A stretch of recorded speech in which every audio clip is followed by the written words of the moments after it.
Hello all and welcome to our weekly series here at fantasyfootballhub.co.uk where I discuss the best transfers in for the coming game week with none other than the FPL General. Good morning, Mark.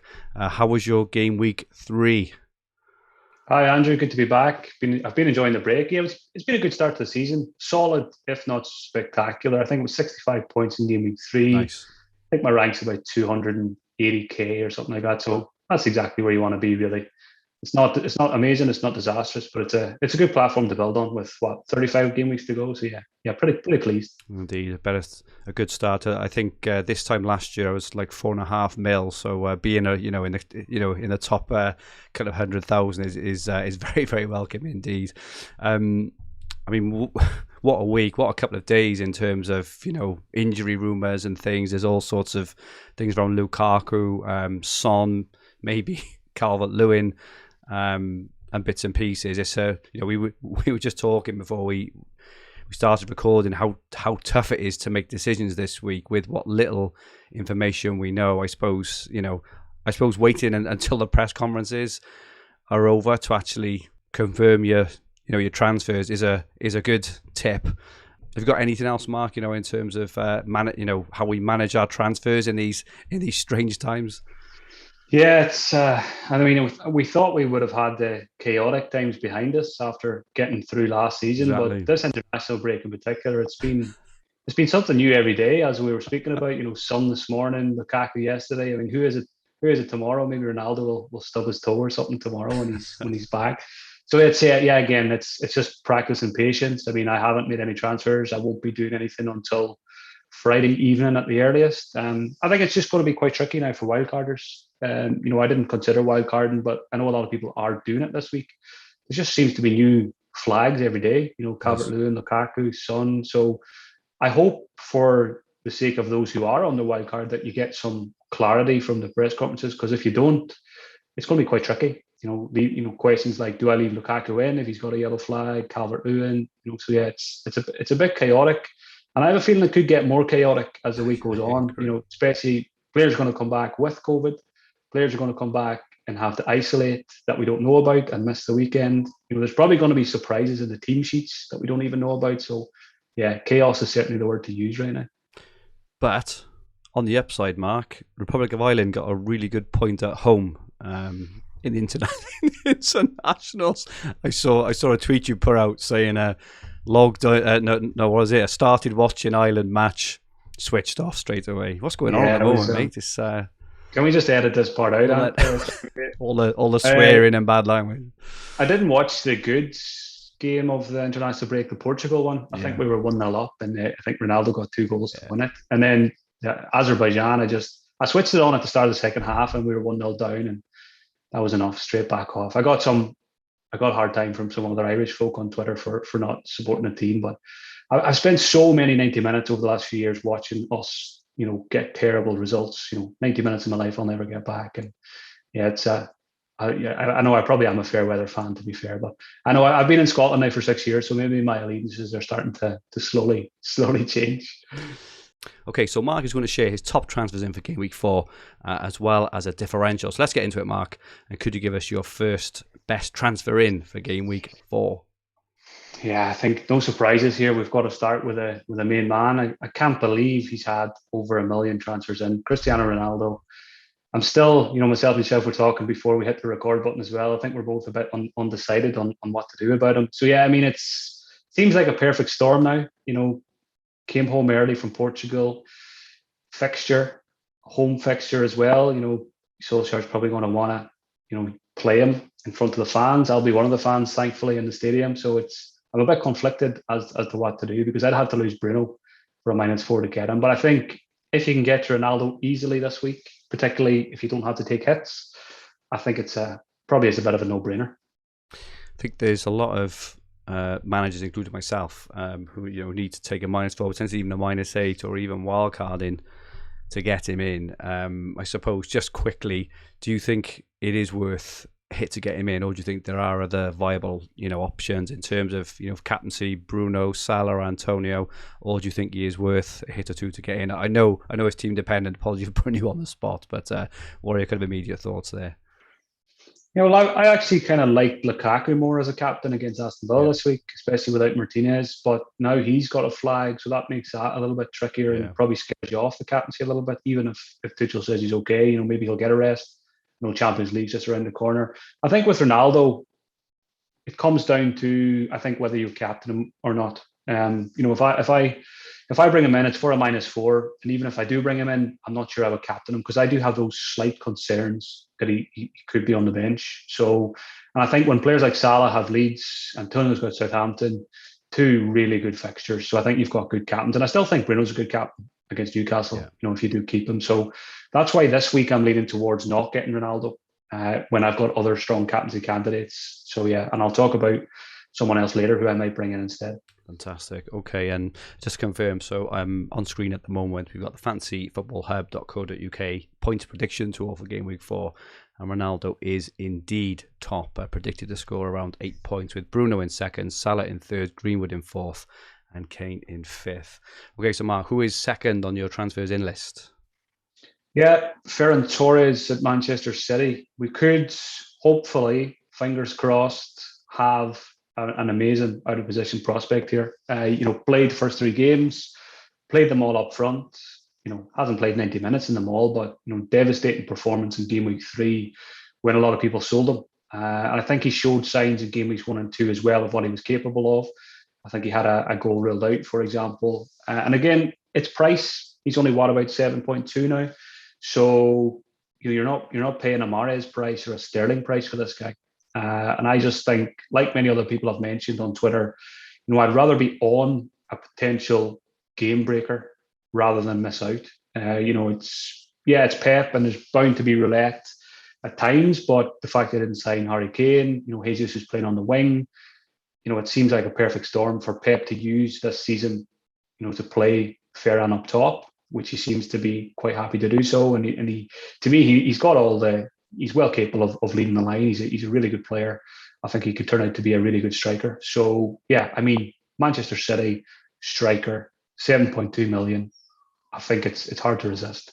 Took the words out of my mouth, mate. He's definitely one on my watch list. I'm not sure I can get to him this week without a wild card, but yeah, he's exactly what you said. How often do you get an opportunity like this where even if it doesn't really happen, it's not the end of the world because he's 7 million. Whereas when you're talking kind of Mahrez, Sterling sort of price, eats up such a big part of your budget. But yeah, I definitely think he's worth the risk. Very, very interested there, Mark. Yeah, I think if I did do a -4 for Ronaldo, I think it would be a very common double transfer this week for many people. It's Bruno Ings out and it's Torres Ronaldo in. Yeah. I think if that's 2 free transfers, it makes so much sense. The -4 makes it a little bit trickier, but even with the -4, it could easily pay off. If not this week, over the next 3 or 4 game weeks. So yeah, I do like that double transfer. Fantastic. And who's next on your list, Mark? Yeah, this guy, FPL legend Raul Jimenez, obviously really nasty injury last season. Great to see him back. I think he's done enough for me in the first few games. I know he hasn't scored, but I think he's looking good. I think Wolves are looking good under the new manager as well. They kind of probably the surprise package for me so far this season. I think they've looked really good. Been really unlucky not to get points in all 3 games. I think I watched the Manchester United Wolves game just yesterday from game week 3, and I don't know how we got all 3 points. Wolves were really good in that game. Loads and loads of chances, and the goals will come. They're not going to go through the season not scoring. So I think Jimenez, his ownership's really low as well. I think it's only about 3%. Everyone's clamoring for Lukaku, for Ronaldo, for Antonio if they don't have him. So some of these other strikers are getting overlooked a little bit. And I like someone tweeted to me the other day about if you don't go Ronaldo, when everyone else is looking right, there's an opportunity to look left. And I think that Jimenez is a good example of that this week. And it's fixtures. I mean, next 10, 11 weeks, Wolves have as good a fixture run as you'll ever get in the Premier League. They don't face any of the top sides until, I don't know, game week 12, 13 or something like that. So, yeah, Jimenez, if I don't decide to go for Ronaldo on Friday, I think there's a good chance I'll just do one transfer and get Ings out and bring Jimenez in and then just hopefully keep him for those, 9 or 10 game weeks. Yeah, definitely. Just looking at some of the Hub Opta stats, so he's joint third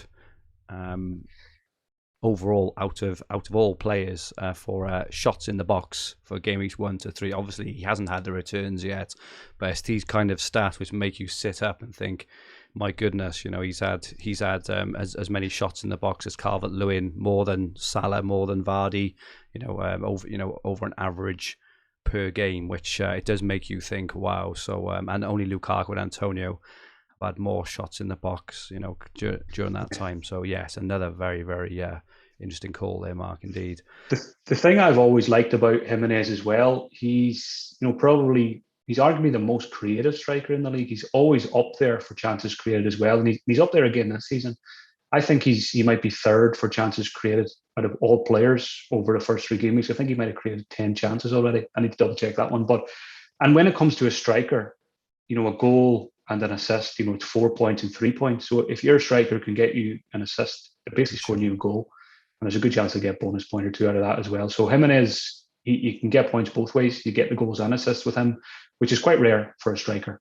So his numbers are good first 3 game weeks. I know it's a small sample size, but going back to the previous 2 seasons, Jimenez was pretty good for chances created as well. So yeah, and I think he's down to 7.4. When I look at Jimenez 7.4, I look at Ronaldo 12.5.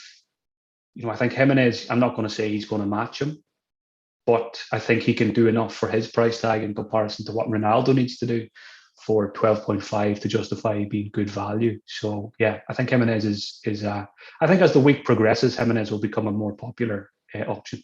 And he's on penalties, which is always, a really, really good thing to have in your locker as well. And who is your differential for us this week, Mark? Yeah, I'm sticking with Wolves again because of the fixtures, and I've been impressed by them in the first 3 games. It's Adama Traore. Now, those of us who've been playing FPL for a few years, we know what he can do, and most importantly, we know what he very often doesn't do. But if he keeps getting into the positions he's been getting in the first couple of game weeks, he'll fluke his way to points somehow. Well, he'll miss hit the shot. He'll try hit one with his right foot. It'll go in off his left foot, and he'll get those points that his underlying numbers suggest that he should be getting. So again, he's just very, very important to the Wolves' attack. He's going to play, very close to 90 minutes every week on what we've seen so far. I think he was taken off maybe after 86 or 87 one of the games. I know Trincao has looked good as well, but I think he'll be more prone to early substitutions than Traore will, just because he's a wild card in the Wolves team. Nobody can defend against Traore, and if he can, we've been saying it for a few years now, if he can just work on that end product, which I'm sure he does do, but just needs to do it on the pitch. So again, he's cheap. He's got the fixtures. If you're looking for a punt, he's potentially explosive. I think it was a couple of years ago. Was it against Man City? I think he scored a brace. We know he can do this against anyone. And I'm not really too concerned about all the missed chances. I'm more happy to see him getting the chances, because if he keeps getting them, some of them, like I said, will somehow go in. Maybe he needs to start using his biceps to put them in or something. But yeah, I think he's worth a punt. And players improve and develop as well, right? We all missed out at the start of last season on Bamford because his record, he gets all these chances and he can't score, he can't miss. Players develop and improve, and Bamford showed it in spades last year. He's still young, Adama. His previous history for scoring goals and getting assists is not fantastic, right? But I completely agree with you in terms of, if he will just improve, he'll get better, and all he needs is that little bit of luck. He just needs a break, I think, to kind of getting to the points. I've noticed his position as well. He looks to have taken up Jota's old position, kind of on the left side of the attack rather than a kind of right wing back. So he's very involved in the play, and I do agree. I think he's going to be a really, really good shout over the coming weeks. And what I always try and do as well is each new season, clean slate, pretend you've never played FPL before. Exactly. Pretend these first 3 game weeks are the first time you've ever seen Traore, because I know it's helpful to know what they've done in the past. But again, I think manager is important here. Nuno was very defense first approach, whereas what I've seen of Wolves so far this season, it's very much gung ho, attack. So that can only be good news for Traore, I think. And looking at the Hubopta stats, so he is 5th overall for total expected points from game weeks 1 to 3, above the likes of Jota, Grealish, above the likes of Bruno Fernandes, who scored a hat-trick, above the likes of Greenwood, Mount, and all these players. So he's been very, very, very, and unfortunate is a word you could use. You could also use, he needs to be more clinical, etc.